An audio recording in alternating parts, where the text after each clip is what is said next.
In 100 years, no one will remember your name, not your job title. Not your achievements, not even the things you sacrificed your life for. And I know that because I spent most of my life trying to outsmart that truth. My name is Arthur Vance. I'm 86 years old. I built a company that once employed over 10,000 people, spanned 5 countries, and had my name etched in glass above the entrance. For decades, I believed I was building something permanent. Now, I have a visitor badge to enter the same building, and last time I went, the guard asked me to sign in twice. When I was young, I had a quiet fear, not of failure, not of poverty, but of being invisible. I grew up in a small house where no one talked about dreams. You worked, you earned, you survived. And something in me rejected that life. I didn't just want to live, I wanted to be known. I remember being 27, sitting in a cramped apartment, the fan barely working in the summer heat, writing goals late into the night. Build something that lasts. Make a name people remember. That phrase stayed with me. It shaped every decision I made. Every sacrifice felt justified because I believed I was buying permanence. I chased growth like it was oxygen. I said no to weddings, no to vacations, no to quiet evenings at home, because in my mind, those were small things, temporary things, and I was chasing something bigger, something that would outlive me. But here's the illusion no one warns you about. The desire to be remembered forever quietly steals the life you're living right now.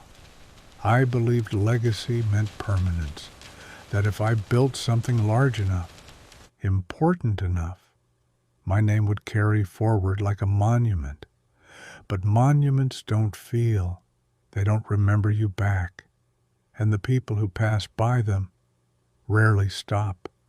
I thought I was building something for the future, but I was slowly disappearing from my own present. My wife stopped asking if I'd be home for dinner. My son stopped waiting near the door. And I didn't notice, because everything still looks successful from the outside. That's the dangerous part. You can lose what matters most, while everything else looks exactly right. The moment everything changed wasn't loud. It didn't happen in a boardroom. It happened in a hospital. My wife had fallen ill. Nothing dramatic at first, just fatigue. But one evening I got a call during a meeting. "Sir, you should come." I remember feeling irritated, not scared, not worried. I told them I'd come after the meeting ended. It ran long. Of course it did. By the time I reached the hospital, she was asleep. Peaceful, too peaceful. A nurse told me she had asked for me, twice.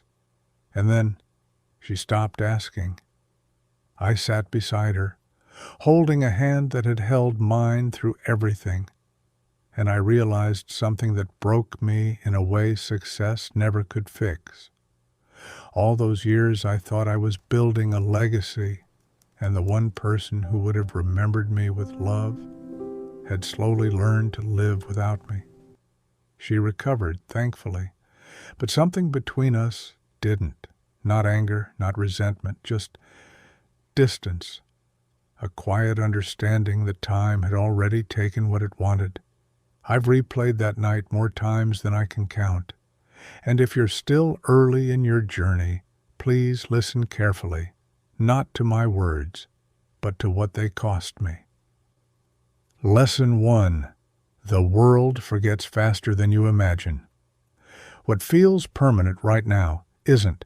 When you achieve something big, it feels like the world has paused to notice you. You think this moment will define you forever. But the truth is, the world doesn't pause. It moves on. There is always another headline, another success story, another person rising. At first, this sounds depressing, but if you really understand it, it becomes freeing. Because if the world is going to forget anyway, then you don't have to spend your life trying to impress it.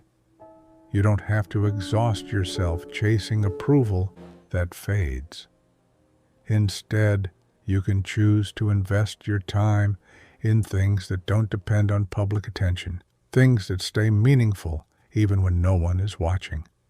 And that shift changes how you live completely. Lesson 2.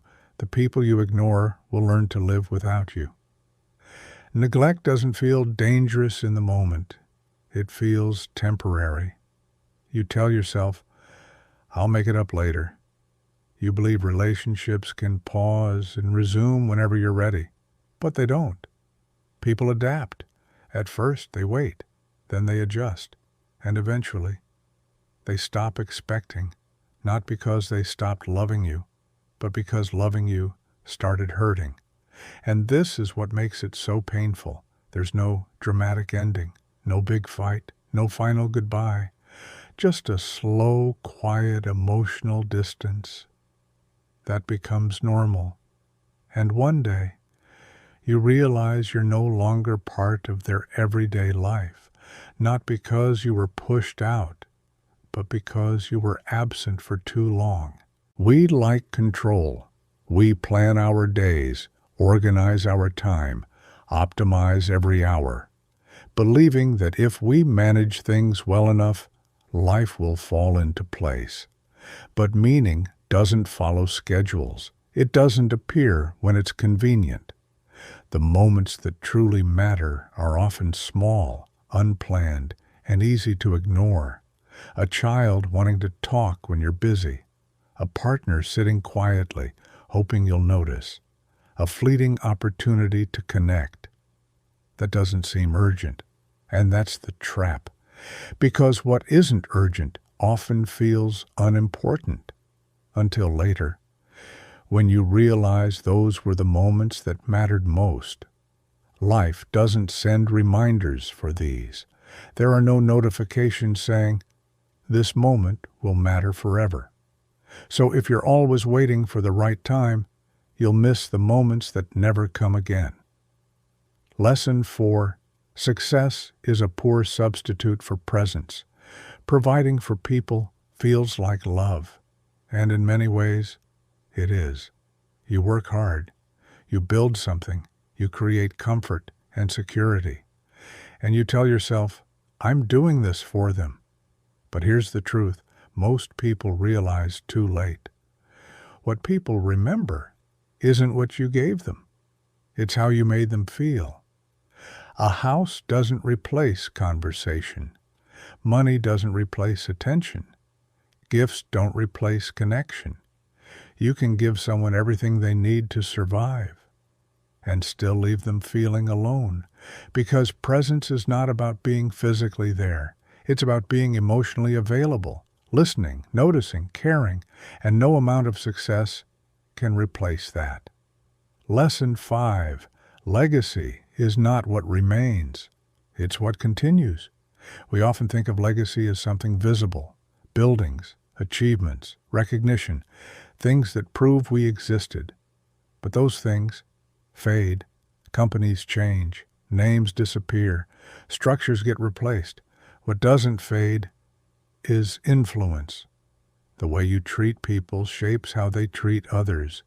Your kindness, your patience, your values. They ripple outward in ways you will never fully see. A lesson you taught might guide someone years later. A moment of compassion might change how someone sees the world. That's real legacy, not something people look at, but something they carry forward. And the most powerful part? It continues, even when your name is forgotten. Lesson 6. You don't need the world to know your name. We are taught to aim for recognition, to stand out, to be known, to matter on a large scale. But recognition is often shallow. It reaches many people, but touches very few. Real fulfillment doesn't come from being known by thousands. It comes from being understood by a few, from having relationships where you can be fully yourself, where you are seen, not for what you've achieved, but for who you are. There is a quiet peace in that kind of life, a life where you don't have to perform, where your worth isn't measured by attention. And when you experience that, you realize something profound. Being deeply valued by a few people is far more meaningful than being briefly noticed by many. When you put all of this together, a different picture of life begins to form, one where success isn't rejected, but redefined, where ambition still exists, but no longer comes at the cost of connection, where you stop chasing permanence and start appreciating presence. Because in the end, it's not the years you worked that stay with you. It's the moments you lived. These days, my life is quieter, no meetings, no deadlines, no urgent calls, just mornings with tea, evenings with long shadows, and time to think. Sometimes I walk past my old office building. The logo is different now. The energy inside, completely new. And for a moment, I feel like a stranger in a place I once owned. But then I realize it was never really mine. Nothing is. We borrow time, we borrow roles, we borrow importance, and eventually we return all of it. What stays are the moments we were truly there, not physically, but emotionally, fully. In 100 years, your name will be gone, but somewhere, in ways you'll never see, the love you gave or the time you withheld will still be shaping lives. Choose carefully what you leave behind.